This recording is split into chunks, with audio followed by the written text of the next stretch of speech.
কোরবানির জন্য পশুর কোন কোন বিষয় খেয়াল রাখা জরুরি? ভাই মহিনুদ্দিন, কোরবানি করবার জন্য পশুর যে কয়টি বিষয়কে খেয়াল করতে হবে তার মধ্যে থেকে প্রথম বিষয়টি হলো তার বয়স। পশুর বয়সের বিষয়টি আমাদেরকে খেয়ালে রাখতে হবে, অর্থাৎ গরু হলে 2 বছর এবং ছাগল হলে 1 বছর বয়স হলে সেটা কোরবানি দেওয়া যাবে। আর এই বছরের বিষয়টি যদি নিশ্চিত হয় এবং দাঁত দেখে বোঝা নাও যায়, কিন্তু আপনি জানেন 24 মাস প্লাস হয়ে গেছে গরুতে, ছাগলে 12 মাস হয়ে গেছে, তাহলে সেক্ষেত্রে কিন্তু দাঁত দেখে যদি বোঝা নাও যায় যে দাঁত একটা দাঁত উঠলে 1 বছর, 2 দাঁত উঠলে 2 বছর, যেটা বোঝা যায় সেরকম দাঁত যদি দেখা নাও যায়, তবুও সে পশু দিয়ে কোরবানি করা যাবে। আর যেহেতু আমাদের দেশে দাঁত ওঠা দেখে মোটামুটি বয়সটা জানা যায় এবং সেটা মোটামুটি অথেন্টিক, তাহলে সেটার উপরে নির্ভর করেও বয়স নির্ধারণ করা যেতে পারে। এর বাইরে পশুর মধ্যে আরেকটা বিষয় খেয়াল করতে হবে, তা হলো ত্রুটি যেন না থাকে, বড় ধরনের কোনো ত্রুটি। রাসূল করিম সাল্লাল্লাহু আলাইহি ওয়াসাল্লামের হাদিসে কয়েকটি ত্রুটির কথা উল্লেখ করে সে সমস্ত ত্রুটি থেকে মুক্ত থাকার কথা বলা হয়েছে। অতএব পশু যদি খুব বেশি খোঁড়া হয়, ল্যাংড়া হয়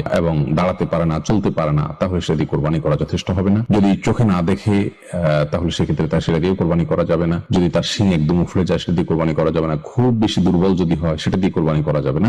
এ ধরনের খুব বড় ধরনের কোনো সমস্যা যদি পশুর ভিতরে থাকে, তাহলে সেটা দিয়ে কোরবানি করা যাবে না। আর ছোটখাটো সমস্যা হলে কোরবানি করা যাবে। এ হলো মোটামুটি পশুতে যে বিষয়গুলো খেয়াল করতে হবে সেগুলো। আর তাছাড়া কোন ক্যাটাগরির পশু হবে সেটা তো খেয়াল করতেই হবে, গরু, মহিষ অথবা উট, ছাগল, ভেড়া, দুম্বা, এগুলোর ভেতরে।